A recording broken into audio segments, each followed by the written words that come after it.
Muito boa tarde, bem-vindos à Revista da Semana, edição de sexta-feira, dia 2 de dezembro. Connosco estão o Silvério Cunha e o José Faustino, como é habitual, todas as semanas. Vamos analisar as notícias que marcaram, algumas das notícias que marcaram os últimos dias.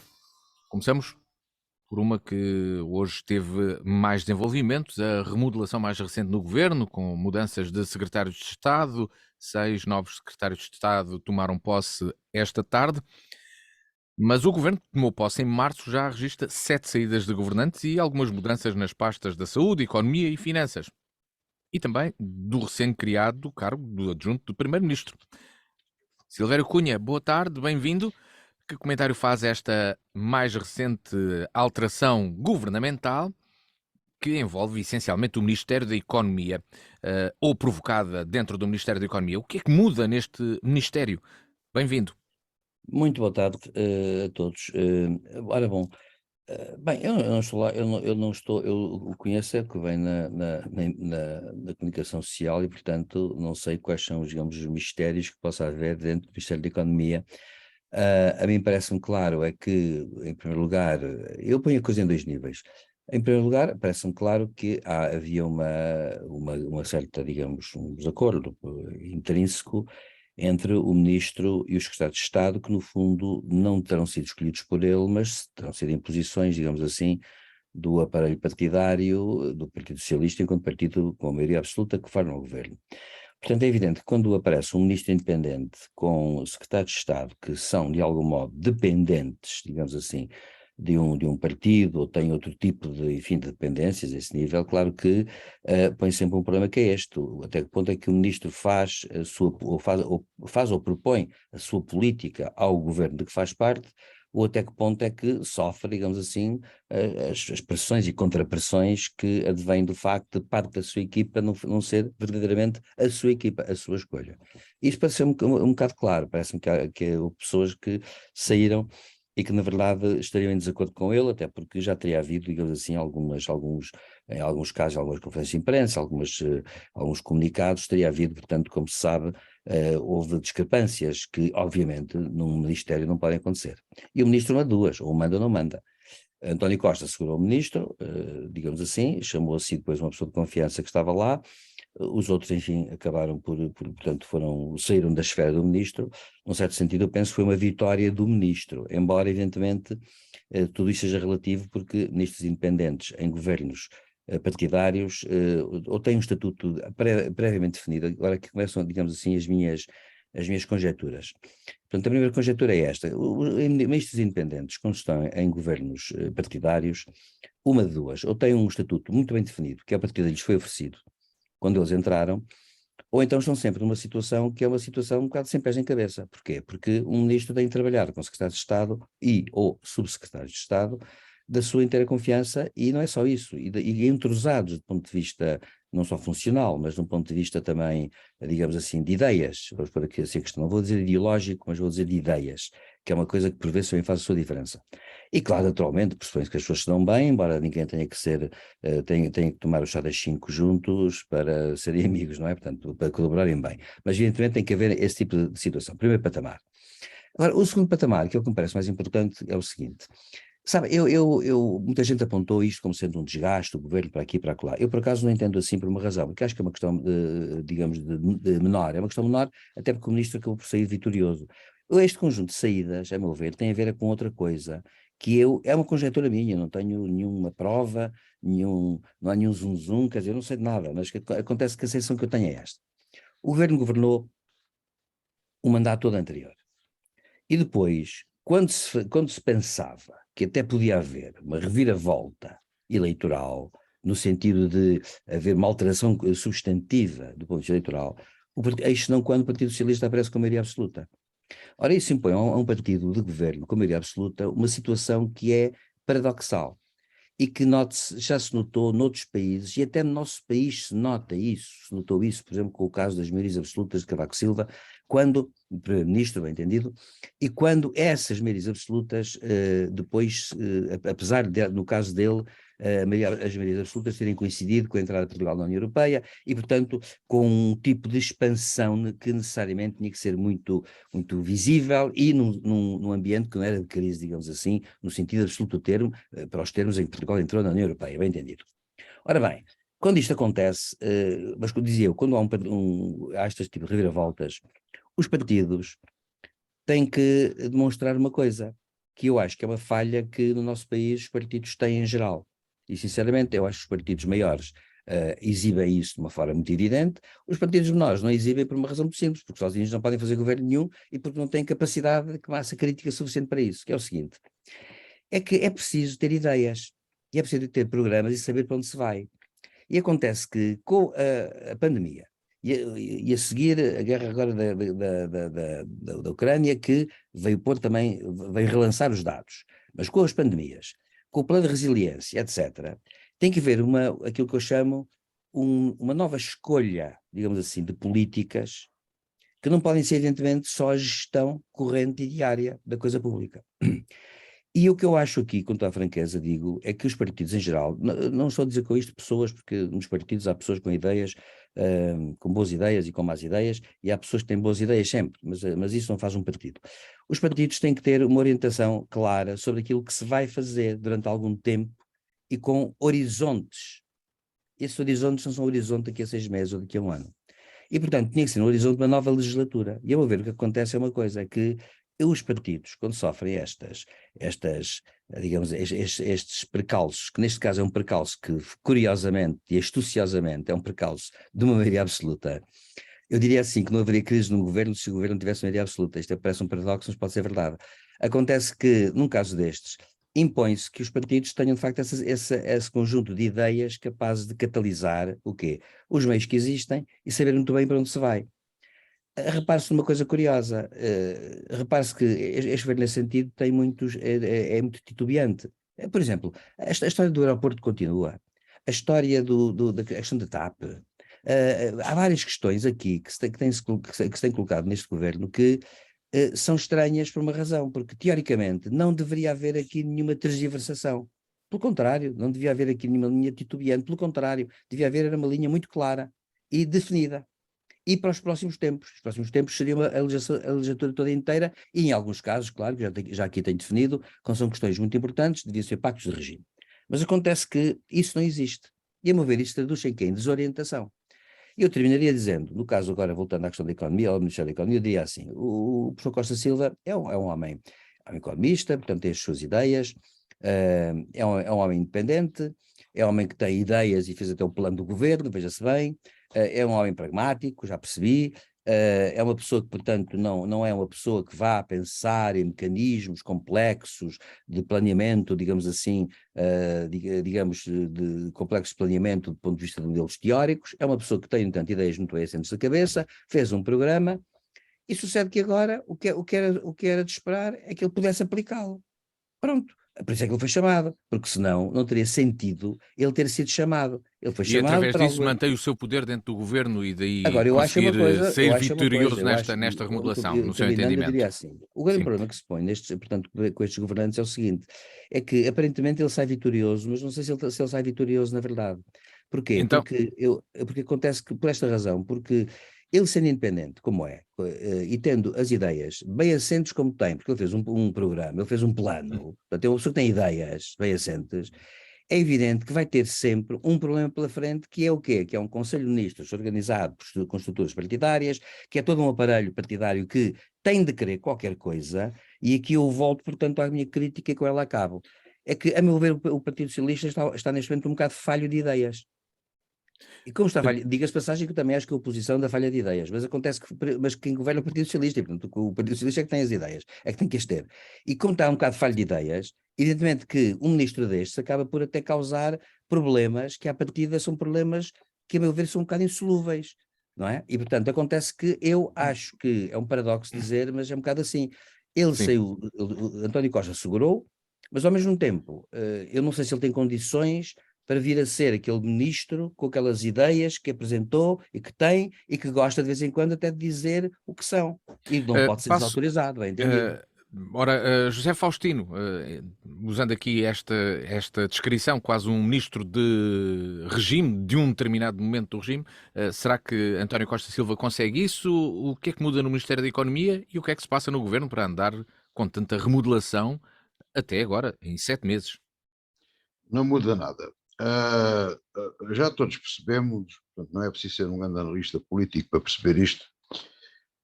Em casos normais, nas democracias liberais, é escolhido, não importa como, um primeiro-ministro para formar o governo. Esse primeiro-ministro, ou presidente do governo, como lhe quisermos chamar, convida vários ministros para várias pastas, faz uma arquitetura do governo que pretende, cria ministérios, pensa aos ministérios e convida, digamos, um ministro para cada ministério. Esses ministros, por sua vez, formam o seu ministério, o seu gabinete e convidam os secretários de Estado, eventualmente subsecretários de Estado, os secretários de Estado poderão convidar subsecretários de Estado, sempre com a conivência e a aprovação prévia do ministro e, finalmente, também com o conhecimento e aprovação do primeiro-ministro. Isto é o que deve funcionar num Estado de Direito normal. Ora, acontece, Portugal há alguns anos, exatamente há 7 mais ou menos, deixou de ser um Estado de Direito de facto. Não é bem um Estado de Direito, é uma democracia defeituosa, doente, e que, mais grave do que tudo, o pior doente é aquele que nem quer reconhecer que está doente e não se quer tratar. E como tal, nós estamos a ser governados por um primeiro-ministro totalitário que, em democracia, não, portanto, não é totalitário, não pode ser, porque o regime não o permite, que tem um enorme gabinete. E, portanto, ele escolhe toda a gente. Ele escolhe o ministro, escolhe o secretário de Estado, o subsecretário de Estado, o motorista, o contínuo e provavelmente até os cães e os pavões que estão no jardim. Portanto, ele escolhe tudo. Roda tudo à volta de António Costa. E é bom que se perceba isto. Vamos lá ver. Ele pediu a Costa e Silva para fazer um plano, porque dentro dos colaboradores que ele tinha, dos ajudantes que ele tinha e que tem, que são todos ajudantes dele, ninguém sabia fazer. E ele pediu. E depois pediu-lhe mais, pediu para ele ir para o governo compor aquilo, tal como a professora Elvira Fortunato, que eu lamento profundamente ver ali aquelas duas personagens, porque são pessoas que eu, apesar de tudo, considero, enfim, portugueses de primeira linha e que infelizmente estão a ser queimados enlumbrando, ou em água fria, como o professor Silvério Cunha gosta de dizer, estão a ser cozinhados em água fria naquele governo que não é governo nenhum. É um governo de um totalitário em democracia. Tá? Este é que é o ponto, sem ofensa a ninguém. E repare-se, foi vingado porque os outros não estavam de acordo. Não, o secretário de Estado dele foi para adjunto do primeiro-ministro. Claro, que é irmão da ministra adjunta também de confiança do primeiro-ministro. Ora, aí está. Pois é tudo, isso já toda a gente percebeu. Portanto, o primeiro-ministro é quem manda, é quem governa, o doutor Costa e Silva planeia, eventualmente a professora Elvira Fortunato tem ideias, outro exercerá qualquer função, mas quem governa é António Costa. Este é o ponto, ninguém mais governa. Quem governa é António Costa. Nada se faz neste país sem a aprovação prévia dele. Claro que lhe fazem propostas. Este é o problema. Este é o problema que aí está. E vai haver tantas remodelações. Vamos ver. As pessoas não se dão conta disto, mas o professor Silvério Cunha sabe isto até melhor que eu, porque é um estudioso destas coisas. O doutor Salazar fazia muitas remodelações. O que é que não dava por ninguém dava por aquilo? Ele nem fazia conselhos de ministro, iam ao despacho dele, não é? E então ele nomeava sempre professores universitários ou militares, que é para nunca haver o problema depois de quando ele voltasse à vida civil, não ficarem desempregados. Mas rodava muito. Porquê? Porque o doutor Salazar era o centro do regime, ele é que mandava, percebia-se que ele é que tinha, era o iluminado que mandava em tudo, e os outros eram empregados dele, eram auxiliares, eram adjuntos.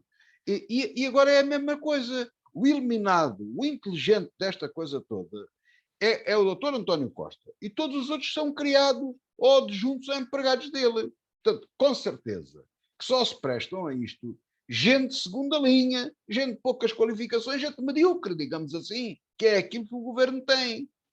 Não é capaz de não se ver nenhum rasgo de nada. Porque se esse rasgo de sabedoria, de governação, de proposta, de iniciativa, de localização de aeroportos, etc., aparecesse, isso não servia, porque quem tem que decidir é António Costa. E as pessoas têm que perceber isto. Portanto, o doutor Costa e Silva e a professora Elvira Fortunato, não sei se me estou a esquecer de algum, e se tiver, peço desculpa.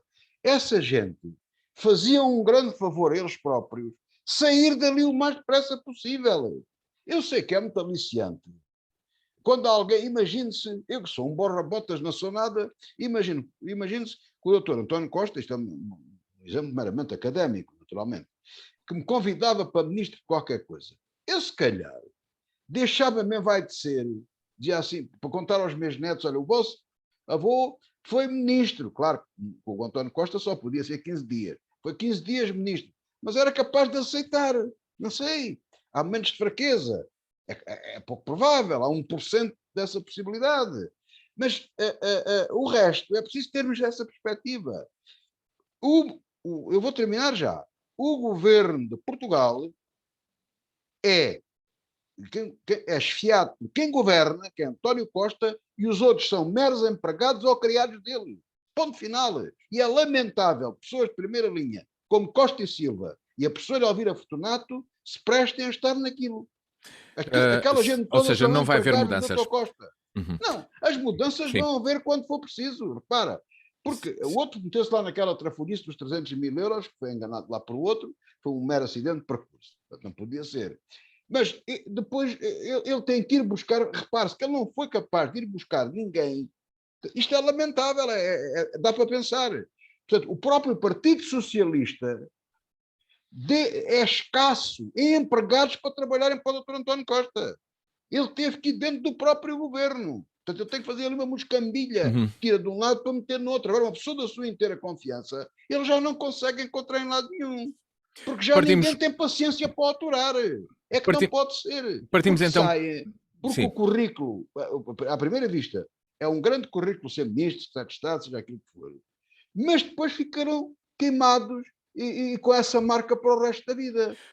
Arriscam-se a ser membros do pior governo que Portugal alguma vez teve, incluindo os de Salazar. Partimos Eu agora responsabilidade daquilo que estou a dizer. Partimos agora para o segundo tema desta revista da semana, com a Lei do Orçamento do Estado, que transfere para as autarquias a decisão de manter ou não a isenção de IMI de imóveis classificados. Ainda não é claro se é para todos os imóveis, se são para conjuntos. Bem, o certo é que autarquias como Évora e Angra do Heroísmo, duas das que têm mais imóveis classificados, nomeadamente os seus centros históricos, são as que mais sentem no orçamento a quebra de receitas geradas por este imposto ou pela falta de cobrança deste imposto. É justa esta isenção de imposto no centro de Évora? É justo também que seja o Governo a transferir agora para as autarquias a decisão de manter ou não esta isenção? Silvério Cunha. Bom, a questão dos centros históricos e de património, enfim, classificado, é uma questão que é simultaneamente três coisas, não é? A financeira, a política e a cultural. Portanto, faz parte de uma digamos, deveria fazer parte, na minha opinião, de uma política pública que, à partida, contemplasse, digamos assim, o facto de haver, sei lá, um templo romano belíssimo aqui em Évora, devia ser objeto de uma política pública, ou é objeto de uma política pública, que, evidentemente, tem que vê-lo sob este triplo prisma, não é? O político, o económico e o cultural. É evidente e óbvio que eu sou adepto de que os centros históricos, com obrigações, naturalmente... Mas, professor, o Templo de Ana não paga IMI. Como? O Templo de Ana Sim, não não, paga eu estou a dizer para IMI. já, eu estou a falar das questões de ordem geral, do que é o património histórico. Portanto, o património histórico tem que ser visto dessa maneira. Agora, a questão que se coloca é esta. Os centros históricos, portanto, parte sempre do princípio para manterem as suas características, para manterem, digamos, certo tipo de exigências, inclusivamente, que são impostas por organismos internacionais quando se pertence digamos assim, a casos como o de Évora, Património Mundial da Humanidade, etc. Acontece que os centros históricos, que devem ter vida também, têm que ter tem que ser objeto de uma política que simultaneamente salvaguarde os interesses, vários interesses em conjunto. E esses interesses, obviamente, que passam por incentivar a vida económica e social mesmo dos centros históricos, implica incentivos que impliquem que esses centros históricos, digamos, funcionem da melhor maneira possível na medida da sua conservação, implica várias coisas a esse nível, e implica encarar isso, se for encarado como cultura, implica, obviamente, que se tenha essa visão. Ora, acontece que deixar às câmaras, digamos assim, digamos, o direito, o poder, no fundo, de isentar, não isentar, ou isentar em percentagem tal, ou na percentagem X ou Y, não interessa, a meu ver, é uma má política por uma razão, porque o dinheiro, como toda a gente sabe, não abunda, e, portanto, as câmaras ficam sempre entre a espada e a parede. Ou seja, todos nós sabemos que os centros históricos precisam de mais dinheiro. E todos nós sabemos que é caro ter uma política pública para aguentar centros históricos. Porquê? Porque temos lá proprietários privados que têm que ser incentivados, temos lá um tipo de habitações que implicam, obviamente, certamente, ajudas, remodelações e têm que ser vividas, têm que estar vividas. São assistimos a centros históricos como o que está a acontecer em Évora, que é um centro histórico que tem, neste momento, 3 mil habitantes, 4 mil habitantes, 5 mil habitantes no máximo. Eu uma vez, o José Voz tem que corrigir-me-á, porque certamente sabe muito mais do que eu sobre isto. Eu uma vez vi que, quando em tempos idos, anos 80 ou 70, o centro histórico chegou a ter 15 mil habitantes, que era, digamos, uma quantidade de habitantes muito razoável, digamos assim, para o centro histórico. Não sei se é verdade ou se é mentira, mas uma vez li este número. O centro histórico era habitado. Era Hoje habitado. não é, hoje não Pronto, é. hoje não é, hoje não é. Hoje está desertificado. E mais, envelhecido. Daquilo onde está habitado está muito envelhecido. Portanto, tem que implicar aqui um investimento. E acontece que, a meu ver, portanto, esse investimento tinha que vir, não são as câmaras que têm que ser colocadas perante esse dilema. As câmaras têm que colaborar, no sentido em que, obviamente, têm que ter uma gestão e um plano para os centros históricos, que é exigível, sem dúvida nenhuma, mas no resto têm que ser ajudadas, e bem como os habitantes que lá estão e aquelas pessoas que têm lá bens, e bens a proteger, porque têm que, evidentemente, ser incentivadas, porque, de contrário, torna-se tudo impossível. Estamos perante uma quadratura do círculo que não tem sentido. Ora, o que eu acho que está a acontecer é que tudo isto está a contribuir para uma coisa que toda a gente se queixa, em todas as cidades onde há zonas deste tipo, toda a gente se queixa, já vi isso até nas redes sociais se vê, mas vê-se isso já em artigos de jornal, toda a gente se queixa das fracas condições de habitabilidade, do aumento da criminalidade, de uma espécie não direi degradação, mas sim, uma certa degradação até de certos cuidados que é preciso ter, porque os centros históricos têm problema, que têm coisas muito antigas já, têm que ser renovadas com mais rapidez e periodicidade. Nós vemos sempre muitas obras, vemos sempre arrebentar nas canalizações isto, aquilo, são coisas antigas, têm que ser renovadas, tem que ter um plano para isso também, até para que não haja só intervenções quando chove, é um Deus nos acuda. Portanto, para que não haja só quando há um problema qualquer que surge, nessa altura é um drama para toda a gente. Portanto, tinha que haver uma espécie de plano integrado, eu não direi geral, digo local pelo menos, mas tinha que ter o apoio do governo central, que tinha que levar a sério, até nem que fosse num do turismo, a vantagem de haver centros históricos saudáveis. Eu acho que centros históricos correm o risco de ser altamente nada saudáveis, porque com o tempo vão se degradando. E a verdade é que degradam-se mais facilmente do que outras zonas que não sejam centros históricos. Portanto, eu penso que a questão põe-se assim. Agora, como é que isto se faz? Eu não sou arquiteto paisagista, não sou urbanista, não sou economista deste tipo de nada, e muito menos deste tipo de situações, e, portanto, não sei como é que isto se faz e se isto implica muitos elevados montantes ou não, mas que tem que haver uma política simultaneamente pública de cultura, de economia, e uma política pública que tenha a ver com tudo aquilo do urbanismo que é para as cidades que são emblemáticas como Évora, mas que são cidades que deveriam ter mais habitantes, deveriam ter mais dinamização, portanto, a capacidade de dinamizar económica ou socialmente. Acontece que tudo isto implica um plano integrado que até ultrapassa, a meu ver, muito a Câmara e até os partidos políticos que estão na Câmara. Isto ultrapassa, é um daqueles casos, olha, é um daqueles casos em que eu acho que, em termos genéricos, devia ser um problema de regime, para saber se Portugal tem interesse ou não em manter esses, digamos assim, esses seus monumentos vivos. Repare, se vamos aqui à Espanha, Uhum. à Espanha aqui próxima, ou à Itália, que são grandes centros, que têm grandes centros de cultura nesse nível, de muitas zonas históricas, e muitíssimo maiores. Que diabo, aquilo é uma questão quase nacional. Se nós formos a Florença, por exemplo, Florença é um gigante ao pé de Évora, claro, e acontece que do ponto de vista artístico, arquitetónico, do centro histórico, como ele funciona, claro, tem que ter outra coisa, tem que se ver de outra maneira. E eu acho que infelizmente em Portugal não há, é uma planificação, agora, não sei o que é que se passa com os decisores políticos locais, nem com os decisores políticos nacionais, para ser franco.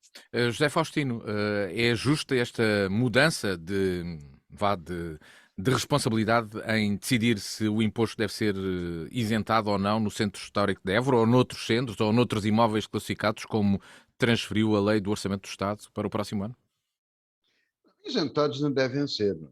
Eu tenho defendido isso várias vezes. Muita gente ficará zangado, já estão zangados comigo nessa matéria, mas isso também não faz mal. Eu acho que não há justificação absolutamente nenhuma para isentar do IMI casas no centro histórico. Aliás, vai um bocado ao arrepio da lei Mortágua, que penaliza os grandes imóveis. Aqui, ter um imóvel no centro histórico também representa um certo luxo e logo se tem que pagar. Portanto, Mariana Mortágua, se visse até com isto com algum cuidado, certamente agravaria o IMI e não o isentaria. Eu não tenho nada neste tipo de coisas contra o poder municipal. As câmaras terem o poder de poder agravar, isentar determinados impostos, determinadas coisas, não me parece mal. De qualquer modo e por princípio, o IMI é um imposto que não tem razão de existir, é um imposto sobre a propriedade, é para penalizar quem é rico, quem é proprietário.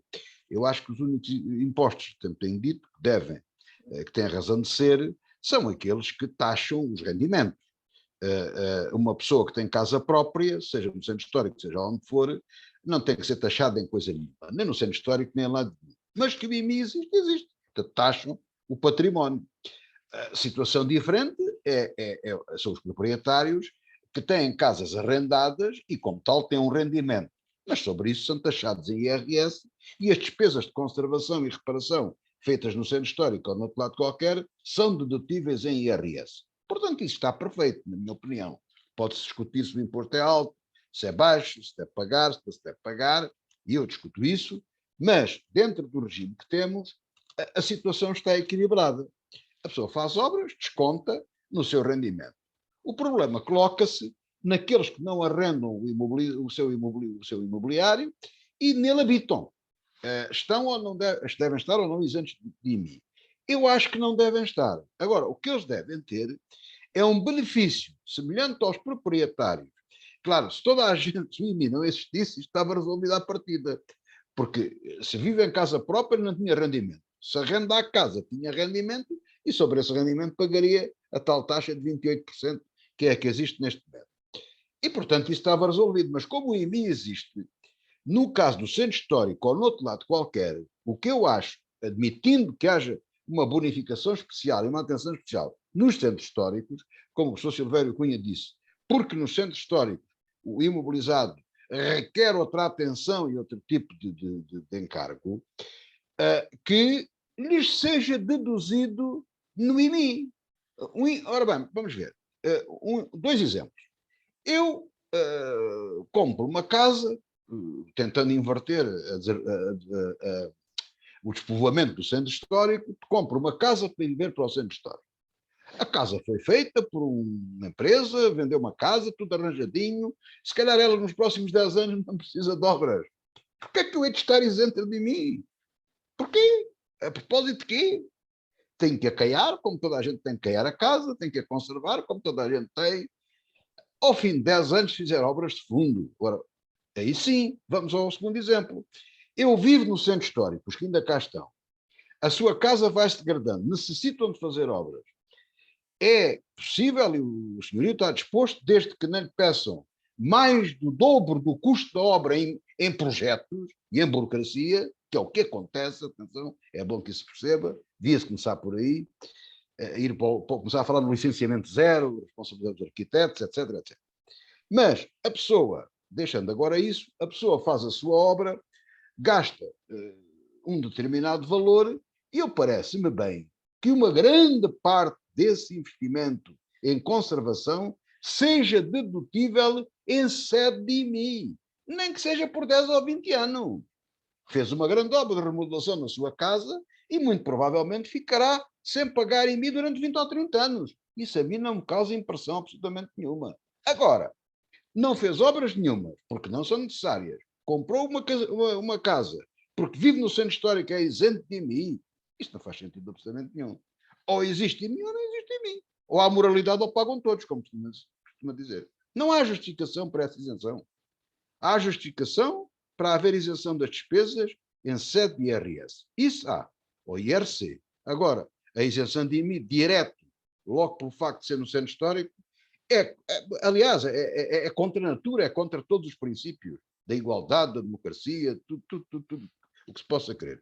Bem, essa é uma decisão que passa agora para os municípios, por aquilo que é entendido. Não, mas não me parece mal que a decisão passe, porque o problema, mas isto é presentes envenenados, porque o governo, nunca, aqui em Évora tem havido uma grande briga sobre isso, uma grande batalha sobre isso, porque os governos, vários governos não têm querido, ninguém quer ter o ónus desta questão, e como não querem ter o ónus desta questão, passam isto para as câmaras. E as câmaras, um indivíduo que é eleito presidente de câmara, que é eleito para vereador, que é eleito de uma câmara, também tem que assumir as suas responsabilidades. E tem que dizer, eu, por exemplo, se fosse presidente de câmara ou vereador de câmara, claro que como não sou é mais fácil, eu diria, não, isto não tem razão nenhuma de ser, desculpa, ela tem que pagar. Eu não sei qual é a posição da atual câmara, mas lembro-me que o presidente da câmara anterior era contra esta isenção. Essa posição ficou marcada e acho que nunca perdeu eleições por causa disso.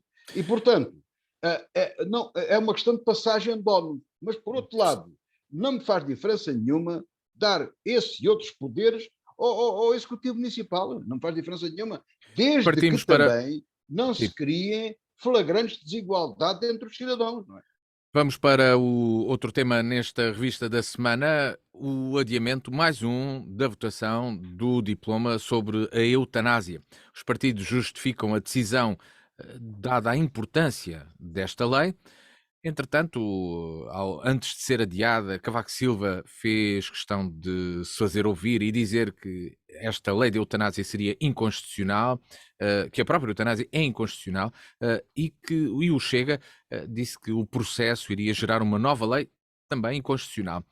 Silvério Cunha, justifica-se um terceiro adiamento ou não? Há receio em tomar decisões por parte do Parlamento? Bem, eu acho que, acima de tudo, o grande problema que se põe com a eutanásia isto é, antes de ser um problema jurídico e até político, é um problema, digamos, de civilização, e é um problema, digamos, cultural, e é um problema que tem a ver com questões ético-religiosas, etc., e com, digamos, uma cultura que existe em cada sociedade.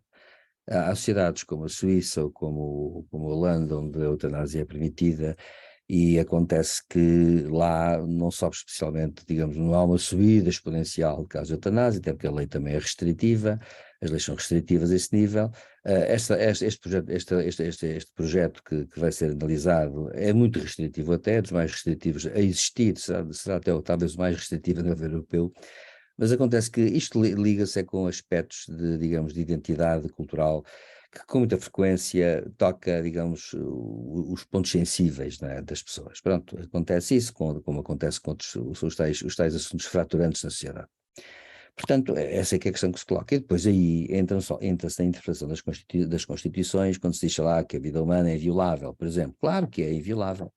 Agora, a questão que se coloca aqui não é essa, a questão que se coloca aqui na eutanásia não é a questão da vida humana ser inviolável, porque eu também tenho um argumento que é histórico e que é um exemplo clássico, que é classicamente estudado em teoria de direito, que era o facto de até os anos 60, foi até os anos 60, primeira metade dos anos 60, se bem me lembro, em Inglaterra era punível o homicídio na sua forma tentada, como é cá, mas quando se tratava de tentativa frustrada de suicídio. Uma pessoa tentava suicidar-se, não conseguia. Ia para o hospital, era tratada, e quando ficava boa, aparecia lá a polícia a acusá-la de homicídio na forma tentada. E tinha uns anos de cadeia. E os ingleses, até os anos 60, é bom lembrar, penalizavam a pessoa e a pessoa ia mesmo para a cadeia. Porquê? Porque se quis suicidar e não conseguiu. Portanto, se queria suicidar, só ao menos conseguisse. Então praticavam um homicídio. E o homicídio não era detido porque era o próprio. Bom, Isto que hoje nos parece uma coisa contra a natura, porque nós sabemos que uma pessoa que tenha um problema desses deve ser ajudada pela sociedade, foi ultrapassada pelo Parlamento inglês nos anos 60. Portanto, a questão da vida humana ser inviolável é apenas para aqueles casos em que, evidentemente, em casos especiais, há sempre casos especiais que podem, digamos assim, pôr aí limites a esse princípio, como seja o caso de uma pessoa em sua plena saúde física, saúde mental, ter autonomia e livre-arbítrio para poder dizer eu disponho do meu corpo. Pronto, esta é a velha questão. É aquela questão que está no filme Mar Adentro, e que toda a gente viu, e que, devo dizer, a RTP 1 ou 2 entrevistou no final dos anos 80 o senhor em causa. Eu lembro de ver essa entrevista, em que o senhor andou numa roda viva nos tribunais a exigir o cumprimento também de um direito constitucional, que é o direito ao corpo. Eu tenho direito ao meu corpo, logo ele era tetraplégico, portanto não se podia, nem podia tentar suicidar-se, e ele acabou por, enfim, conseguir que, de forma muito difusa, aqui e acolá, lhe acabassem por arranjar os elementos, digamos, letais, com que ele bebeu numa palhinha, e tendo feito uma gravação, foi tudo gravado em vídeo, e fez uma gravação prévia sobre o assunto, a dizer que queria morrer. Pronto. Portanto, a questão é esta. A pessoa tem direito a querer morrer? Claro que a questão que se coloca aí é, em que circunstâncias? Quando se diz que a vida humana é inviolável, evidentemente estamos então a dizer que a vontade de uma pessoa em certas circunstâncias não é permitida, não é permitida ser exercida a sua vontade, não é livre de exercer a sua vontade. E essa é uma questão que levanta alguns problemas, porque, vamos cá ver, eu não estou à espera agora que entremos nós aqui, não na rádio, infelizmente não entramos, mas entramos numa discussão geral na sociedade em que se torna quase, se insinua que é um perigo porque vamos todos ser mortos de uma forma ou de outra. Não, agora a questão é esta, tem que ser uma lei muito rigorosa, uma lei que dentro das garantias, esta lei, aliás, o projeto de lei dá, até o último segundo, até o último nanosegundo, e que, e que não acarrete para ninguém problemas de espécie alguma, e que evidentemente seja uma lei que, portanto, só assim é que vale a pena discuti-la.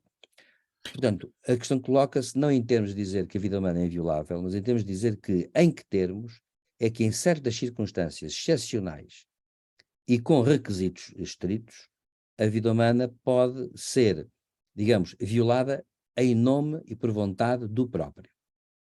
Também não parece que haja pessoas que digam assim, não, quem quer suicidar-se que se atire do 10º andar e é livre de o fazer.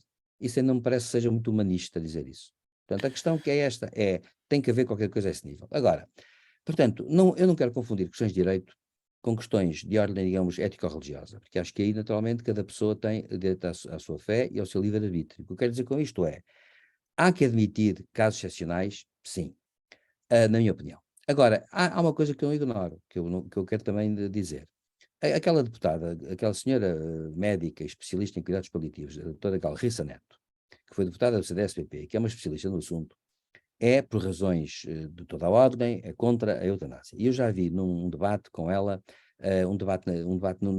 uma entrevista, melhor dizer, na rádio, em que, quando foi já da primeira vez que se discutiu a questão, em que ela explicou, que disse que não, que hoje em dia qualquer pessoa pode, sem sofrimento, digamos, passar, digamos assim, da vida para a morte, etc, etc, etc. Bom, e com grandes argumentos, que eu respeito, aliás, muito, até porque acho que ela é uma grande especialista. Agora, notadamente, ela disse até uma coisa, eu lembro perfeitamente deste número, porque ela disse assim, olha, eu já tratei à vontade umas 1000 pessoas em estado terminal. E perguntou-lhe assim o jornalista, mas e todas as que estavam com grandes depressões e queriam morrer, com tratamento adequado, deixaram de querer.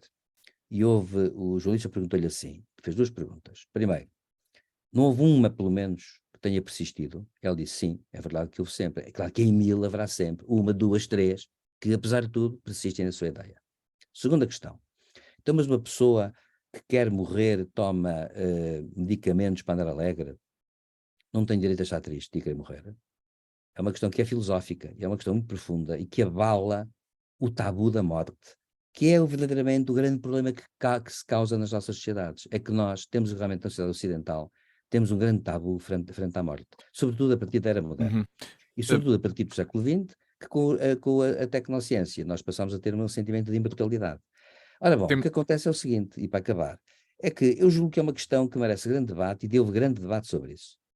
Merece que os deputados tenham uma decisão política do seu livre albedrío, porque os direitos, a meu ver, não se referendam. Segundo, em terceiro lugar, há um caso sempre último que eu quero que não posso deixar de contar e com ele me calo. há tempos foi talvez pouco antes da pandemia, julgo eu que foi pouco antes da pandemia, se não foi, foi pouco depois, um grande cientista australiano decidiu que queria morrer. E estava bem de saúde. E tinha 104 anos. E estava muito bem de saúde. E um cientista australiano reputado. Mas disse assim: eu não quero ver mais, porque no caso dele, ele não tinha família já não tinha ninguém. E disse: eu não quero ver mais, e por isso quero que me concedam esta ideia de já contribuir quanto eu tinha que contribuir. Era um homem muito reconhecido, e portanto não quero ver mais. E é uma questão existencial. Tenho esse direito ou não tenho? O governo australiano negou esse direito porque a eutanásia é proibida na Austrália. E ele então resolveu passar, e foi passar férias à Suíça. E foi, e não voltou, claro. E quando foi, toda a gente percebeu que era um bilhete de só ida. E ele disse assim: pois é, eu vou passar férias à Suíça.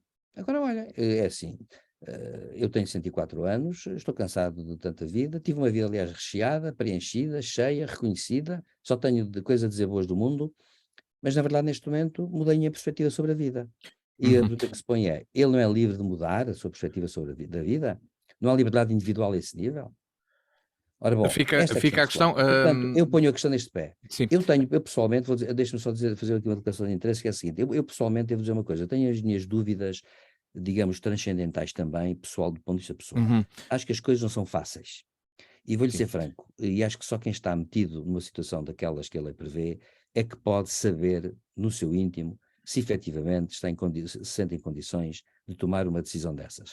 Portanto, Claro, eu tenho as minhas dúvidas transcendentais, sim. e acontece que, evidentemente, nunca me pus, enfim, nunca estive em circunstâncias dessas, mas tenho que reconhecer uma coisa. Eu vi pessoas com argumentos que estavam em fase terminal e que tiveram argumentos. E um deles até que eu Sim, ouvi, lembro-me perfeitamente de eu ouvir, que foi o Dr. João Semedo, deputado do Bloco de Esquerda, médico, que foi sim. quem propôs um projeto de lei, o anteprojeto de lei, e que explicou porquê, e que depois mais Passo. tarde morreu. Sim. Portanto, Eh, isso para dizer o quê? Eu ouvi-o, Matias, eu sim, prometo ser mais tem ligeiro mesmo com que esta. concluir, Mas é Silvia só dizer isto, Cunha. eu Mesmo. ouvi-o e devo dizer uma coisa, é daqueles casos em que é assim, cada pessoa tem as suas razões.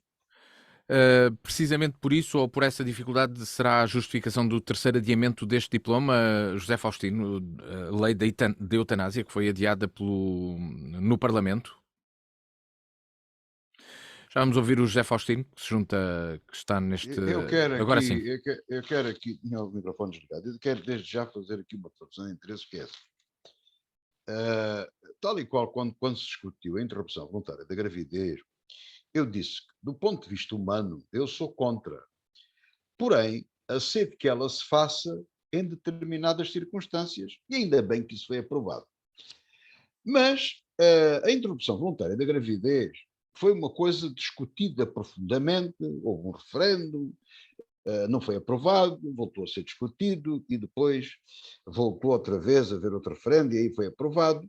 E, na minha opinião, ainda bem que a lei foi aprovada e surge isto. Muito bem. Infelizmente, para aquelas que têm que fazer esses abortos, é possível fazê-lo em condições de higiene, condições dignas do ser humano. Dito isto, vamos ao que interessa. Há falta de posicionamentos ideológicos de propostas para o país, que não temos neste momento, e de outras coisas que é importante discutir, tem-se arranjado artificialmente, na minha opinião, e fora do tempo, questões fraturantes, as chamadas questões fraturantes. É evidente que,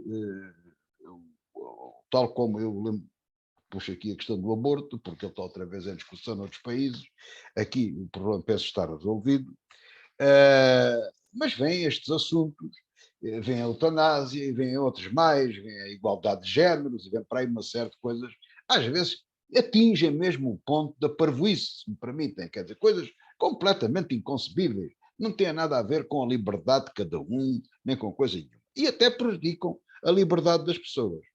E a verdade é que este problema da eutanásia tem sido tão complicado que eu pessoalmente concordo com ela, está aqui a declaração de interesse, concordo, é desejável que isso não aconteça, mas em determinadas circunstâncias a pessoa deve poder dispor disso e da sua vida, se assim o entender. É uma questão de liberdade, é uma questão que eu defendo do ponto de vista pessoal. Agora, chegam-me notícias também tem que estar atento. A gente também a nossa função aqui é analisar as coisas que se passam na sociedade e na nossa vida. Chegam-me notícias preocupantes da Holanda e de outros sítios parecidos e por essa Europa fora, em que, por quase dar cá aquela palha, as pessoas cometem eutanásia. Eu outro dia falava com uma pessoa que vive no estrangeiro, que é sócia de uma associação, cujo objetivo é, quando a pessoa entender, tem direito à eutanásia. Quer dizer, acho que a coisa tem que ser aprofundada. Não, e ela não está, de facto, de tal maneira aprofundada, discutida na nossa sociedade, que isto tem sido um adiamento sucessivo de discurso, de votação das leis, vai ao Tribunal Constitucional, não passa, leva aos vetos do Presidente da República, ou seja, o assunto não está devidamente amadurecido, não está devidamente refletido. Portanto, já não está aqui em causa a questão, deixa-me usar este termo, verdadeira da opção livre de cada um. Está aqui uma opção fraturante em que uns com uma certa ideologia estão de um lado, outros contra certa ideologia estão do outro. E como em todas as questões fraturantes, há divisão dentro das próprias famílias ideológicas. Agora, o que interessa aqui, sobretudo, é discutir este problema com pormenor. Por exemplo, eu tenho lido, não tenho estudado isto talvez com a profundeza ou com a profundidade que devia, mas apercebi-me que eu posso dispor da minha vida e de salvaguardar uma série de posições, numa infelicidade, está numa situação muito má, em situação terminal, através do testamento vital. Eu posso lá dizer que nem quero ser assistido por máquinas de oxigênio, de respiração, nem tratamentos, eu posso recusar isso tudo e morro. Isto é fácil.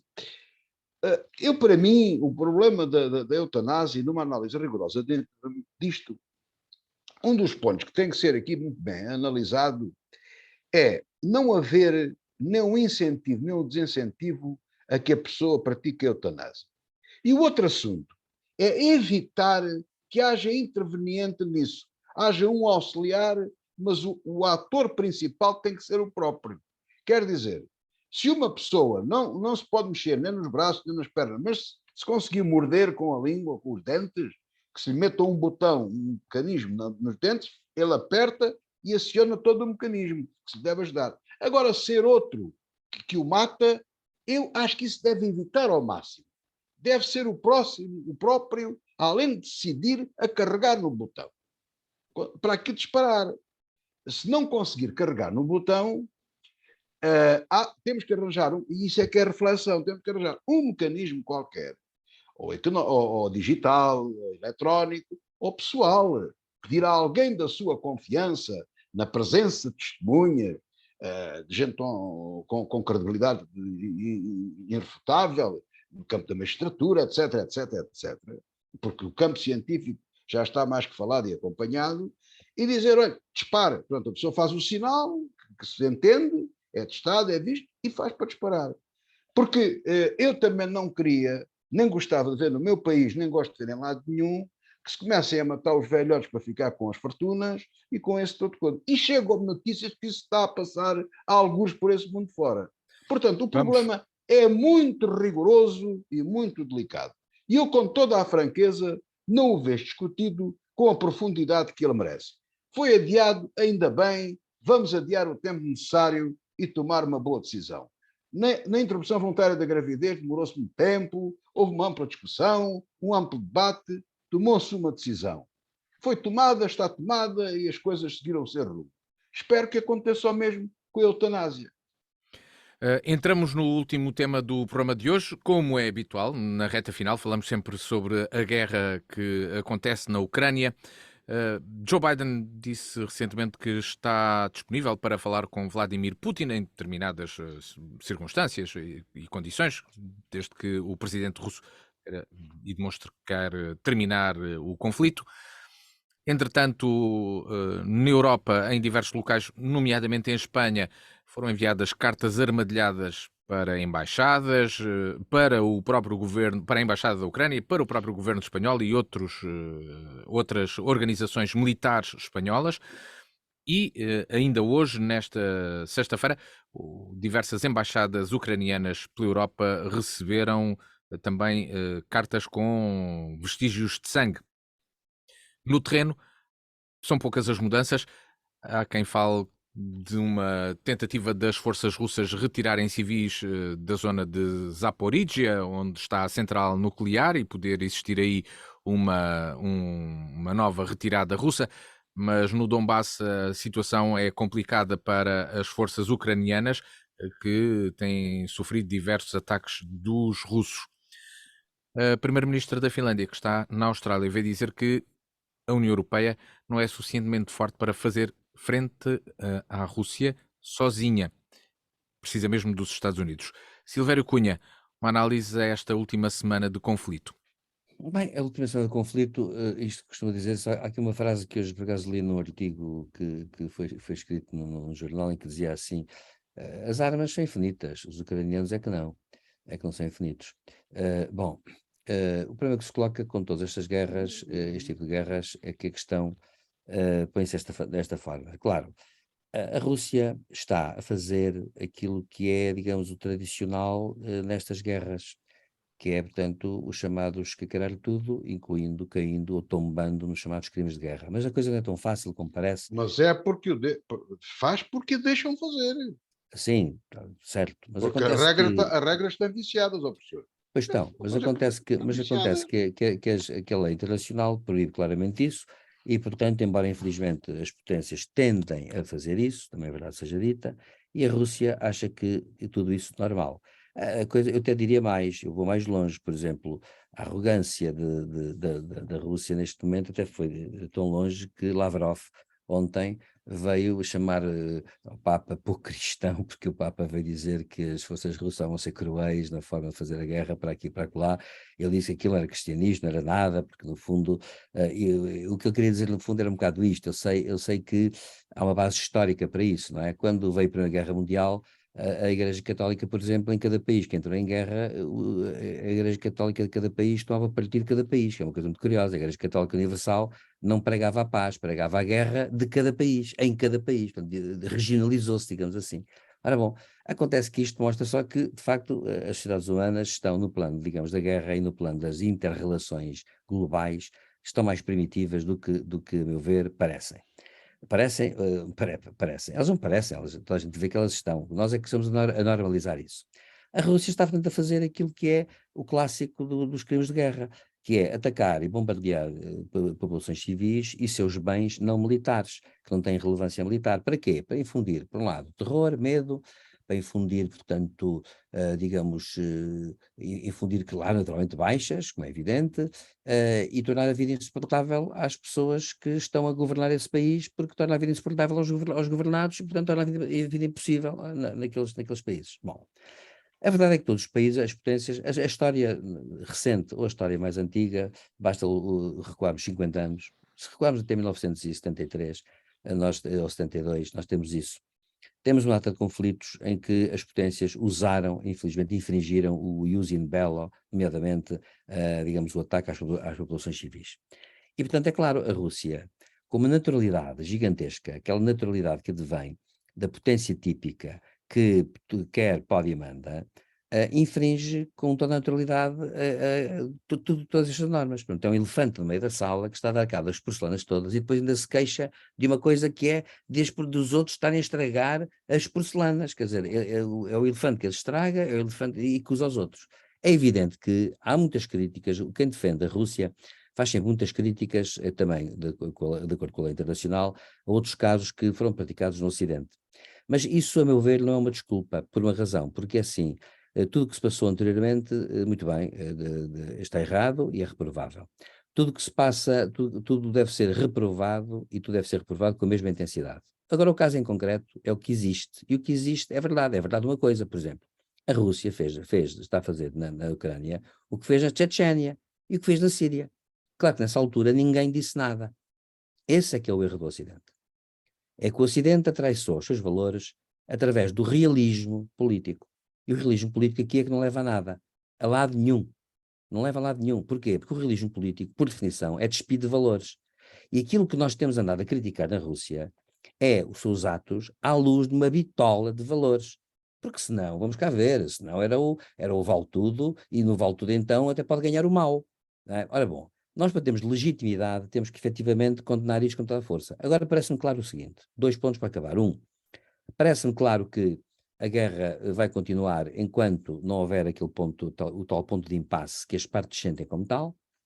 Portanto, é um ponto muito difícil, por uma razão muito simples, porque a Ucrânia está esbulhada de uma parte do seu território, mas ao mesmo tempo, portanto, não pode negociar com base em factos, ou seja, a Rússia apresenta-lhe factos e diz assim, a partir destes factos, vocês já sabem, é como dizer num jogo de futebol, não podem jogar no meio campo do adversário, mas o adversário pode jogar no vosso meio campo e aí, olha, vocês chafem-se. Claro, é evidente que isso não pode ser aceito, porque isso não é o jogo que está previsto na lei internacional. Ao mesmo tempo, porém, há uma coisa que é verdade, é que a guerra tem uma particularidade, é que a guerra de facto traz consigo uma estranha uma estranha e, digamos, inconsciente desumanização coletiva do ser humano. E à medida que a guerra se prolonga, nós estamos a naturalizar cada vez mais e a normalizar cada vez mais a própria violência que existe um pouco por todo lado, diga-se de passagem, mas que no caso da Rússia, Ucrânia, está muito visível. E à medida que vamos fazendo isto, vai havendo um retrocesso. E eu vou dizer uma coisa que me parece muito clara. Hoje é para nós muito mais difícil, para as populações, para haver legitimidade, a crítica que se faz da Rússia, do que, por exemplo, há 3 meses. E os russos estão a apostar nisso, estão a apostar no tempo. E o tempo aqui é inimigo dos ucranianos, como parece claro. Uhum. Portanto, eu julgo com franqueza que a situação não tende a melhorar. E depois, quero acabar com um aviso, digamos assim, genérico.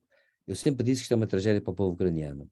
Mas vai acontecer uma coisa a um dado momento. É que vai acontecer a um dado momento que os altos interesses dos realistas internacionais, que partem sempre de um princípio, como Kissinger, aliás, foi o grande mestre disso, escreveu livros sobre isso e teorizou sobre isso. Ele teorizou a seguinte ideia. As políticas locais, ou seja, o que se passa na Ucrânia, o que se passa no Iémen, o que se passa na Síria, o que se passa nesses locais concretos, dependem da alta política gizada pelas potências. E, portanto, o que elas gizarem é o que é, ponto, e não se discute. Ora, eu receio que com o tempo isso venha ao de cima, porque na história foi o que aconteceu, infelizmente. E por isso é que quando a primeira-ministra finlandesa vem dizer que a União Europeia não pode fazer nada sem os Estados Unidos, é evidente que não. Que a União Europeia é, político-militarmente, digamos, politicamente não direi já, mas militarmente é um anão, e como é um anão, acontece que, evidentemente, não tem capacidade para impor contra factos outros factos. E acontece que a Rússia está naquela situação Sim. muito perigosa que é de ter o Putin caminhado até o abismo e dizer assim, depois de mim o dilúvio, porque também quer dizer que hoje termina o seguinte, sabem, eu não acredito que uma mudança de Putin na Rússia resolvesse o problema, porque eu acho que todos são piores que ele. Acontece que as alternativas são piores que ele. E, portanto, eu penso que toda aquela gente que está a rodeá-lo sabe uma coisa. E eu já disse aqui, volto a dizer, e penso, enfim, que nenhum de nós duvida, mas é bom que nos consciencializemos disso. Nós vamos lidar com um regime muito personalizado, numa clique que tem o poder, e essas pessoas sabem que não vão ser derrubadas politicamente. Só acabarão, mas se for que acabarem, acontece o seguinte, nós vamos acabar aos tiros neles, como aconteceu com o Ceausescu. E como eles sabem disso, eles estão também a lutar pela vida deles. E por isso são capazes de tudo. E nós estamos perante um daqueles dramas que se está a gerar, que é de uma guerra onde vai ser capaz de tudo, e depois, quando os altos poderes decidirem o que for, haverá sempre quem se sinta injustiçado, o povo ucraniano será sempre profundamente injustiçado, e vai ser um problema enorme, porque estamos perante uma clique de poder na Rússia que está disposta a tudo. José Faustino, uma análise à última semana de conflito na Ucrânia e depois também destes pacotes armadilhados serem distribuídos, por exemplo, por 6 organizações em Espanha. Mas, Sr. Faustino, desculpe só dizer isto. Essa questão dos pacotes, para mim, claro, faz parte da estratégia de terror, esqueci de dizer isso. José Faustino. Não, isso dos pacotes armadilhados são os amigos de Putin e da Rússia. Não sei bem como é que é de lhes chamar. Não, os terroristazinhos que aí andam, neste caso devem ser espanhóis, tudo pode acontecer e por aqui me fico. E terroristas de terceira classe. Sim, mas isso, pois, são terroristas ordinários. Mas o problema, e a primeira-ministra da Finlândia também tem razão, a Europa não consegue decidir nada porque não tem de facto poder esteve errada e nunca não se posicionou bem com a Rússia e tudo isso. Portanto, isso já sabemos. Agora o ponto principal é este. A Rússia, se não fossem dois fatores que a contrariam um pouco nesse sentido, está a praticar o genocídio do povo ucraniano. Ponto. Para mim não há dúvida absolutamente. O genocídio é destruir um povo, uma raça, uma nação, e como quisermos, aniquilá-la completamente, fazê-la desaparecer. E isso como é que se faz? Como eles estão a fazer. Disparando indiscriminadamente, de qualquer maneira efetiva. E não acabam com os ucranianos por duas razões. A primeira é porque não têm tantos mísseis quanto desejariam. E a segunda é porque os ucranianos ainda dispõem de algum sistema antimíssil para se defenderem dos mísseis que lhes caem em cima. Agora, o que eu não aceito de forma nenhuma, porque é revoltante de facto, não há outra análise a fazer disto, é que o Ocidente, especialmente os Estados Unidos, não entreguem aos ucranianos armas de nível igual àquelas que a Rússia está a utilizar. Ou seja, eu explico, eu não estou a dizer que mandem mísseis para Moscou, não é isso, mas a Ucrânia tem que ser equipada, temos que os ajudar a disparar para os sítios de onde partem os mísseis dos outros. Se é do Mar Báltico, se é do Mar Negro, se for da Rússia, porque há um sistema que funciona hoje, eletrónico, que dispara um míssil para onde vê o outro. Isso os ucranianos não conseguem fazer. Ou seja, as regras são estas, tal e qual como o professor disse. O jogo de futebol é aqui o campo, mas vocês só podem jogar a meio campo, a gente joga no campo todo.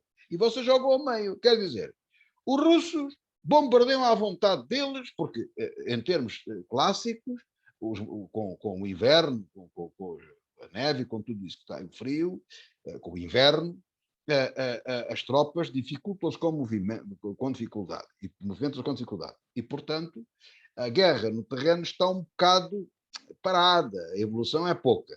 O que resta é os bombardeamentos e as projeções a longo alcance, em que a Rússia dispõe ainda de algumas coisas, de equipamento, que dispara a seu belo prazer para instalações importantes, para prédios de habitação, para aquilo que calha, para onde quer e lhe apetece, e os ucranianos estão limitados na resposta.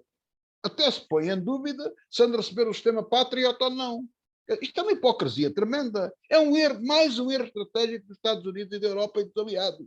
Tem que ir já para a Ucrânia o sistema Patriot, outro mais avançado que houver, e mísseis de longo alcance para responder da mesma moeda à Rússia.